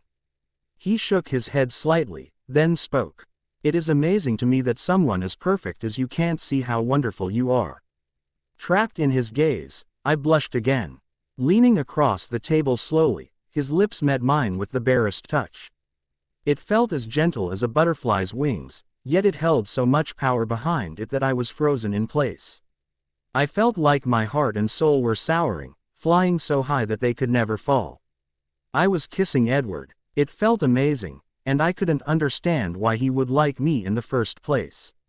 Not that I was complaining. When he tried to sit back, I stopped him by leaning forward to deepen the kiss. Even though it was our first date, it didn't feel wrong or awkward. It felt pure. Coming up for air, we didn't speak. No words were needed. By the time we headed back to his car, I felt like I had known him my whole life. He had questioned me endlessly on my past, not letting a single tear or blush escape his notice. What color was my old room? What was my mother like? Had I ever had a boyfriend before? What was my favorite color? When did I start baseball? Nothing was too trivial for him to know, and it made me feel even better. With our fingers intertwined between us, we drove home in companionable silence. Kissing me goodnight, I watched as he drove away and out of sight. Nothing could ruin this. Suddenly I was dragged backward through the door. I groaned. I had forgotten that there was an ambush waiting for me at home. After I had answered their questions to the fullest extent possible, I was left to cover my ears as Rose and Alice squealed together. We got ready for bed, and I fell asleep with a smile on my face. Third person POV. The days flew by while Bella and Edward were inseparable. Edward was the one blushing when Bella explained why she pushed him in the pool. And it was now a common thread at Forks High to sick Bella on you. The day of the fall concert arrived, and so the now popular Twilight band got ready to perform. Bella's POV. Emmett, where's my bass? Alice screeched as she darted to and fro, Jasper trailing dutifully behind her in an attempt to calm her down. He even tried to inform her about the case that had been thumping against her back while she was searching.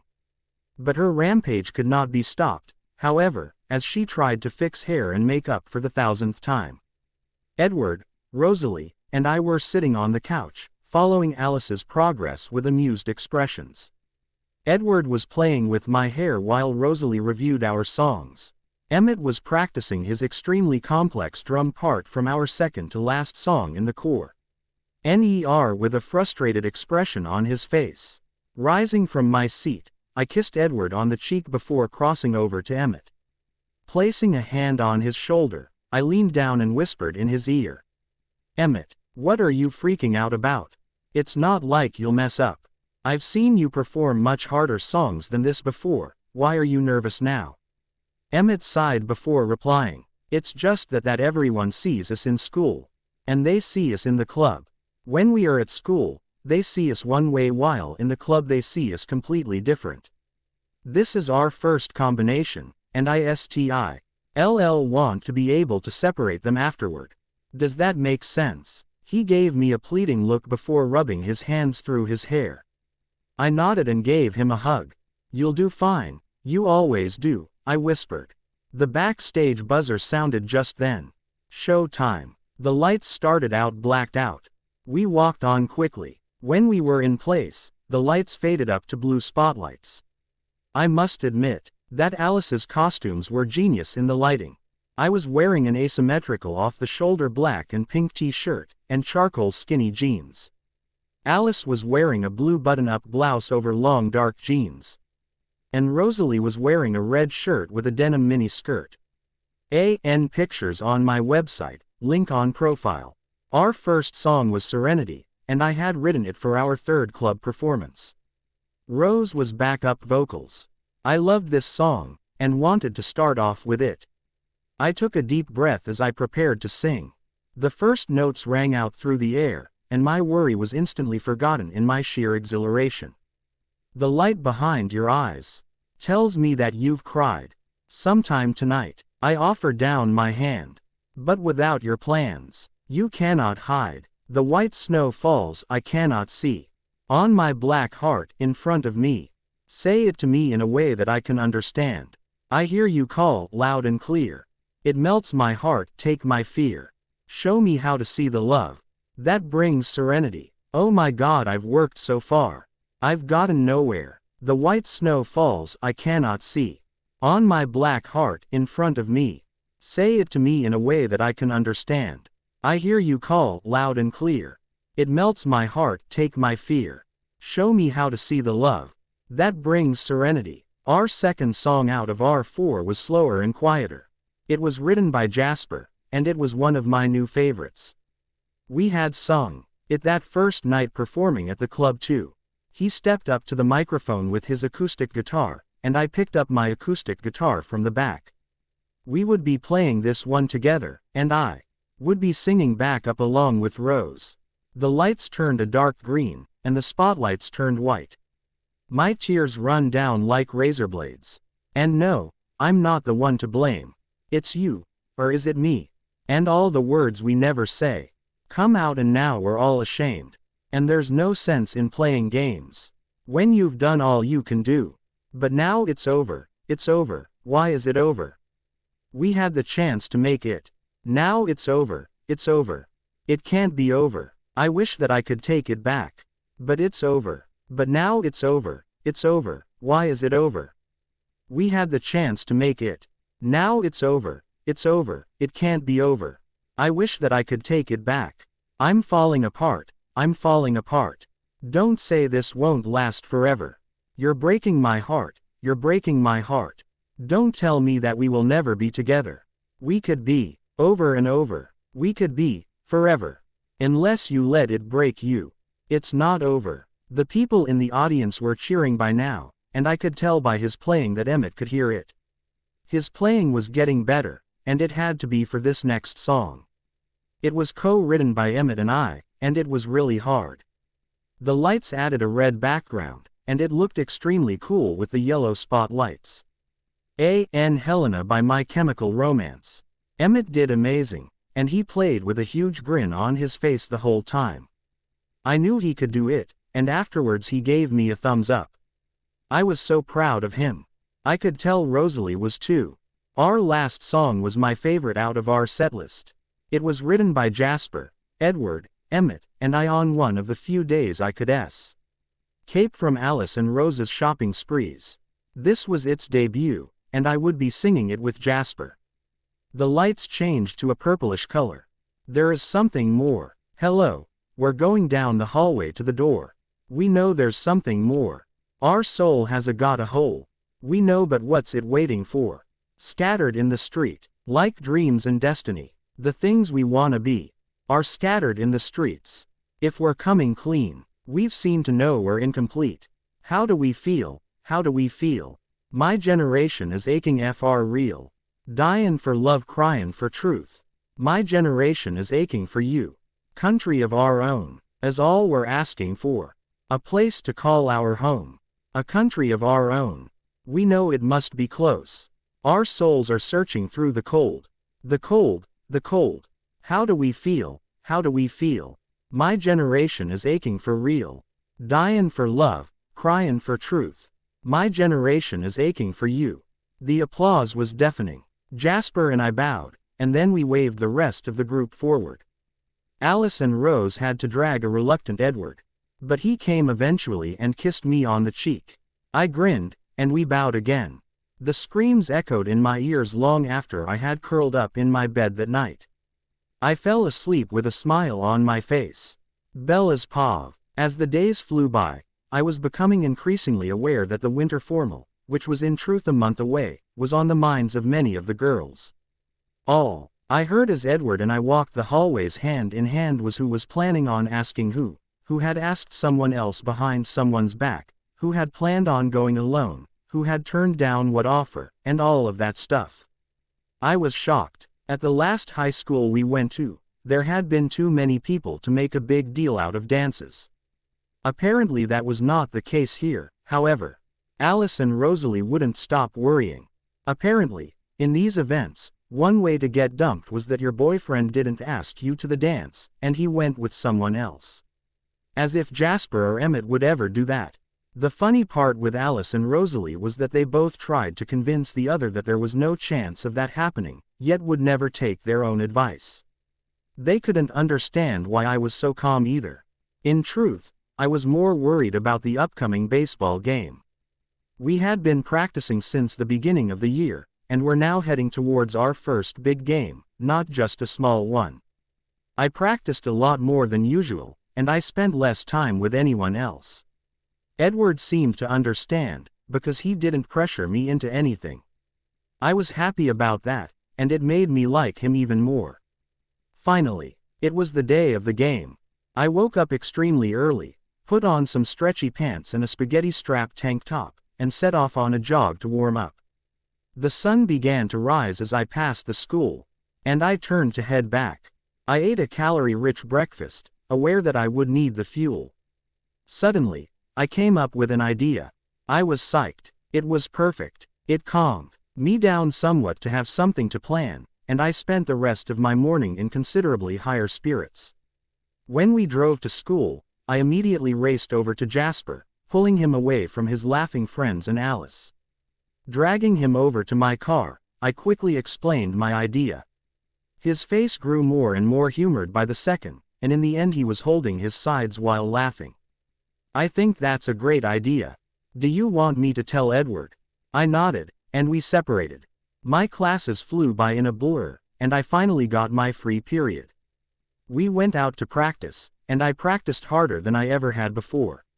Coach had to keep reminding me to hold back and save it for the game, but I was so nervous I couldn't remember. When Jasper came onto the field, followed by Edward, they raced over to me.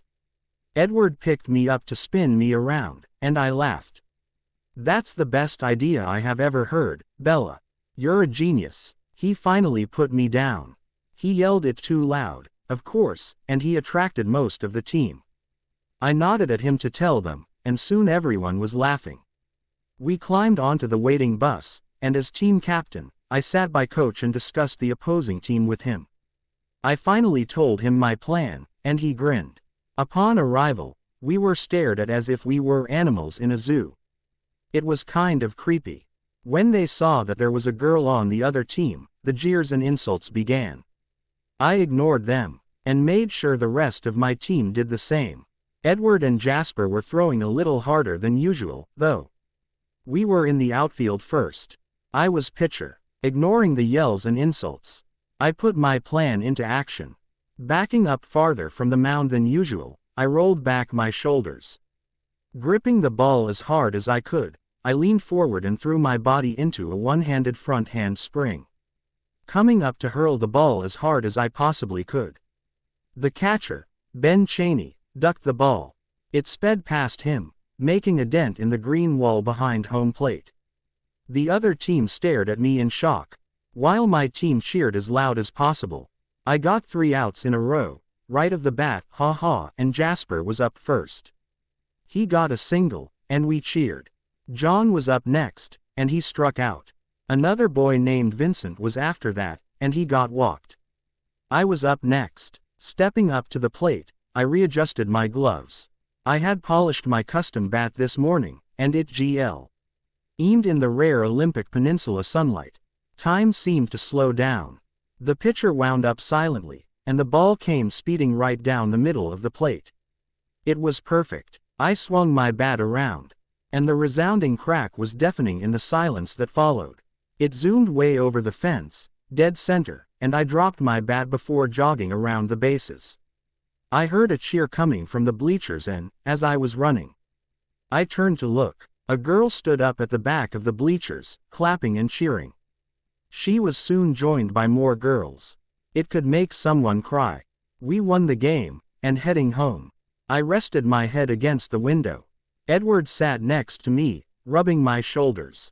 I was completely happy. I got dragged off for dress shopping a few hours after we got back, and I finally managed to reassure the girls for the time being that they weren't about to be dumped. I had to admit, my dress was beautiful. The dance was a few days away, and I realized that I was more nervous than I thought I would be.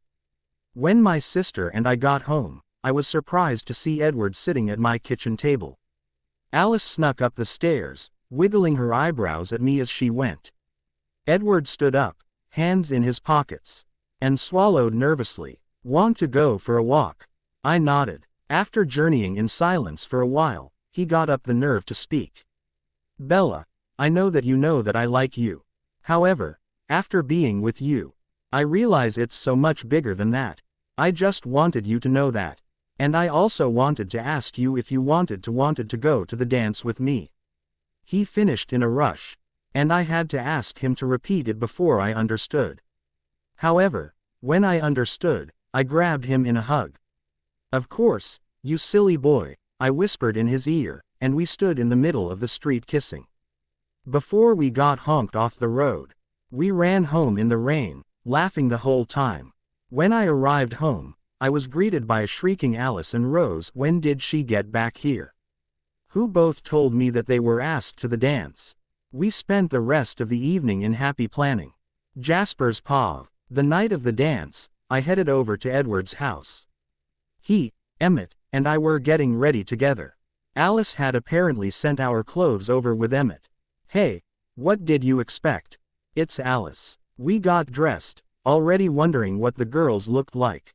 Presently, they called the house saying that we could come and pick them up now. We patted each other on the back, got in our cars, and followed each other to the house. I wonder what is in store for us. Oh, my God. The Reva stood at the bottom of the stairs, staring up in shock.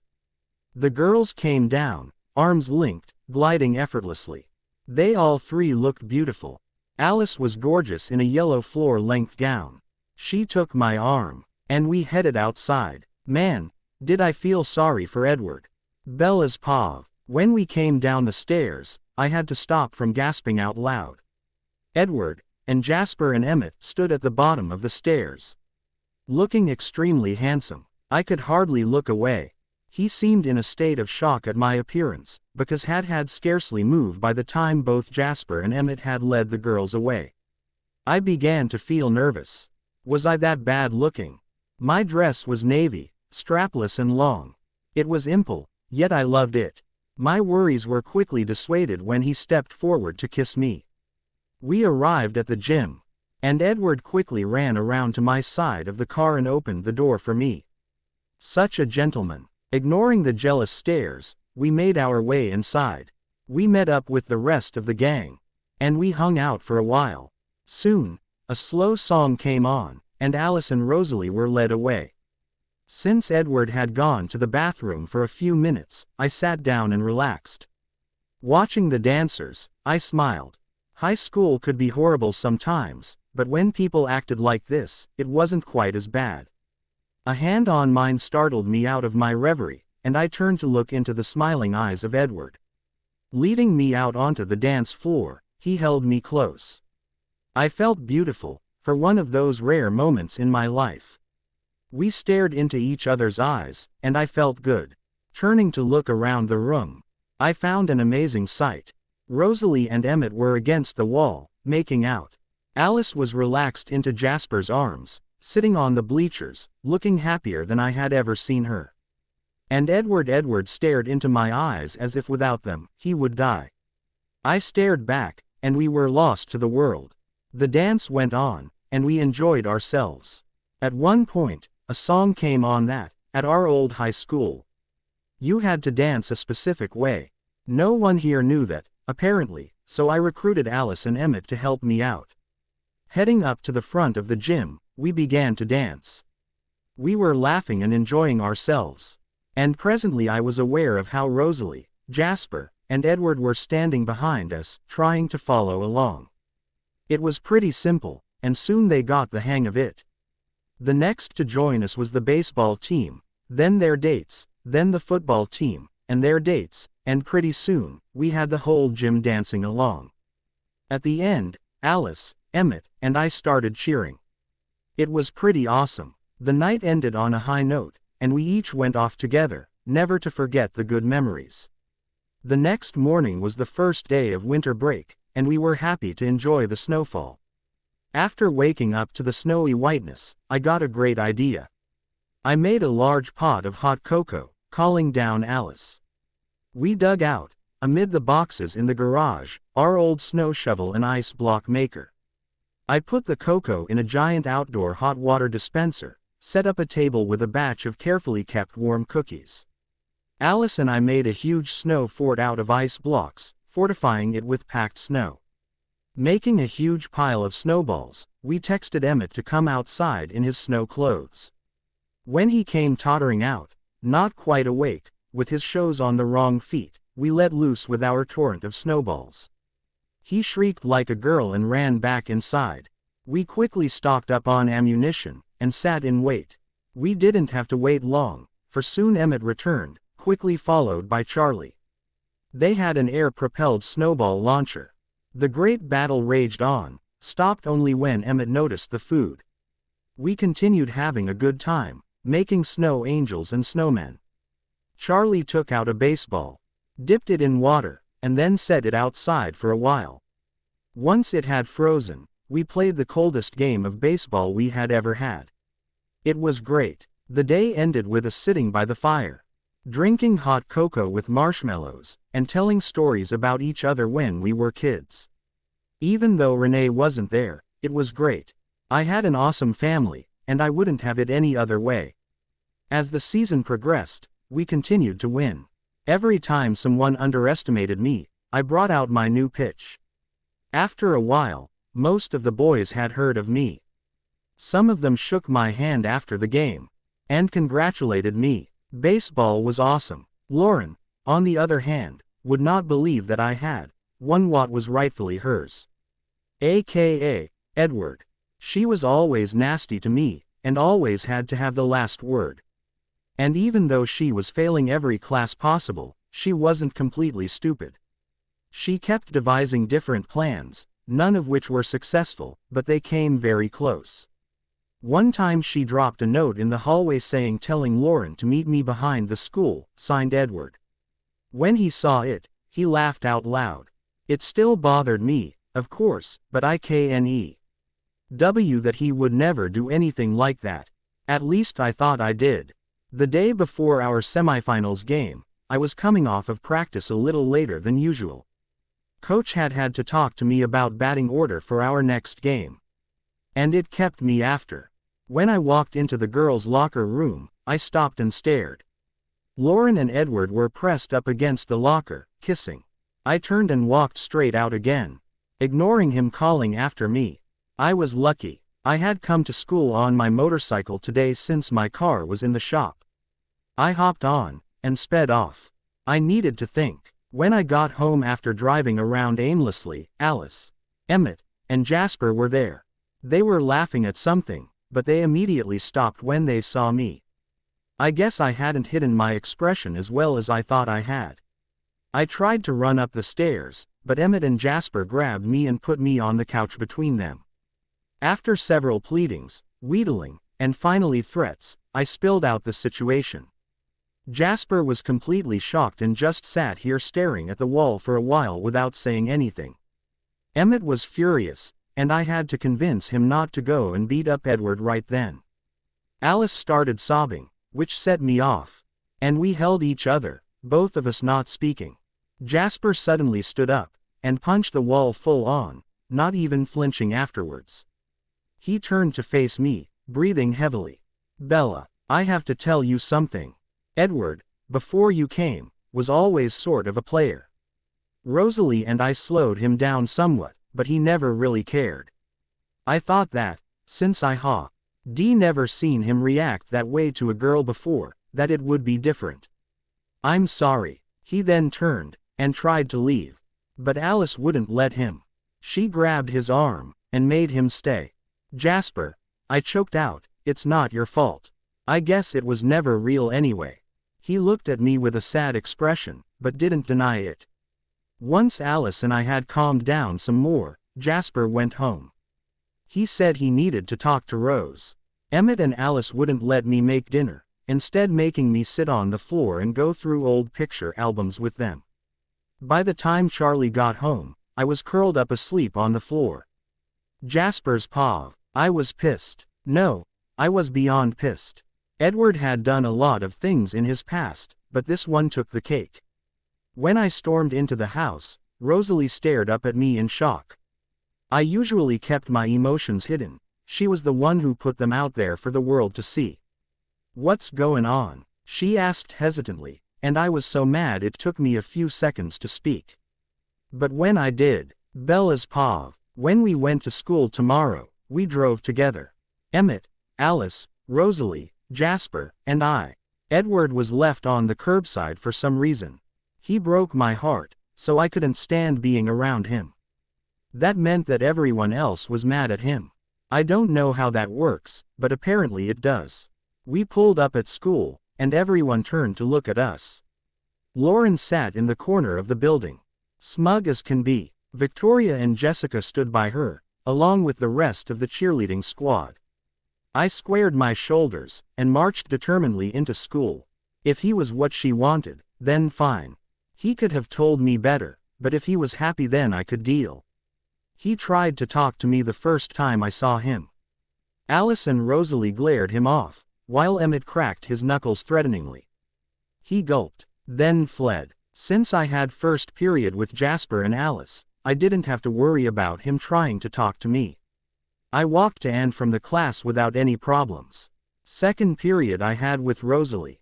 And when Edward tried to talk to me, she gave him the glare of all glares. She even scared Lauren's posse so bad that they ran away screaming. That sure cheered me up. Rose walked me to my next class, which was the first class one had with Edward. She quickly sat between the two of us, preventing any conversation. Not that he didn't try. Mr. Banner finally yelled at him for bothering the sweet, hard-working girls. Can you say ew? Lunch was next. We all sat down, inviting several of our friends from the baseball team and the football team to sit with us. Not only was the table filled, but Alice and Emmett told them what happened. Edward turned completely white when he saw the looks he was getting. He didn't even attempt to sit next to me after that. I played football with the team for my free period, and everyone cheered as I got a touchdown. I had played harder than I usually did because I wanted to get my mind off of things. I guess it worked. Trigonometry was the most difficult. Since Edward and I were desk partners, there was no avoiding him. I got there first, so I sat down and pulled out my headphones. When he tried to talk to me, I turned the volume up. He crossed the line when he pulled off my headphones, however. I sighed, rubbing my temples as he prattled on about how she had come on to him, and that he would never do something like that.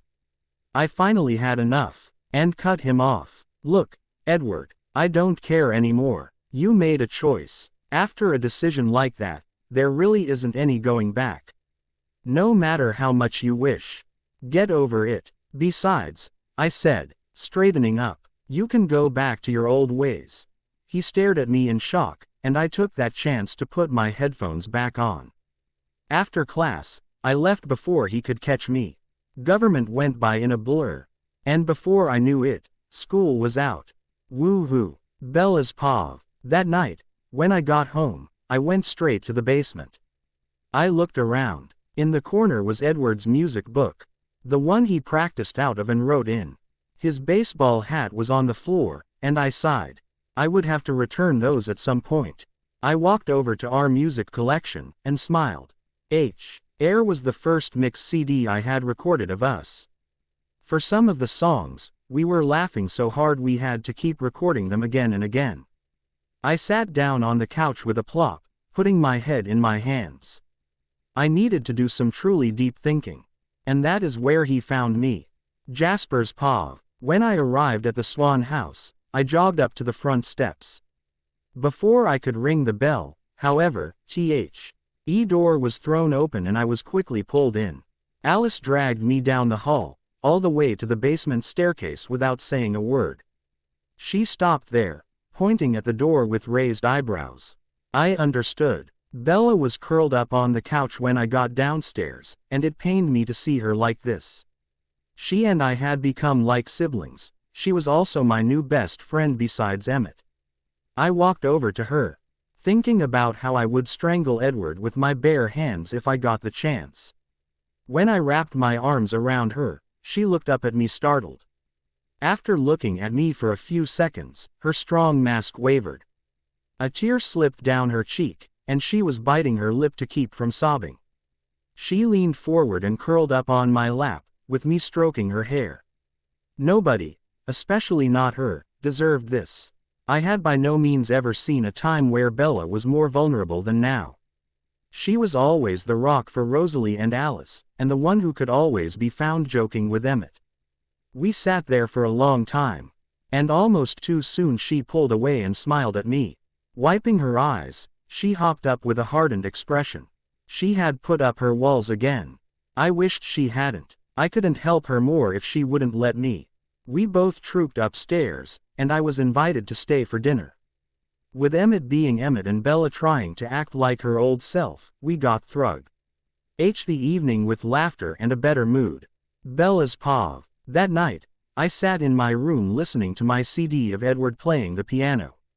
After going through every song once, I took out the CD. Twirling it experimentally in my fingers. I gripped it hard before snapping it in half. I tossed the pieces into the trash, and then grabbed my iPod. I switched the music to mine and Jasper's compositions. I fell asleep to our voices singing together, the guitar strumming gently in the background. Welcome to the life and times of Bella Swan. I guess I should have been used to it by now. The end.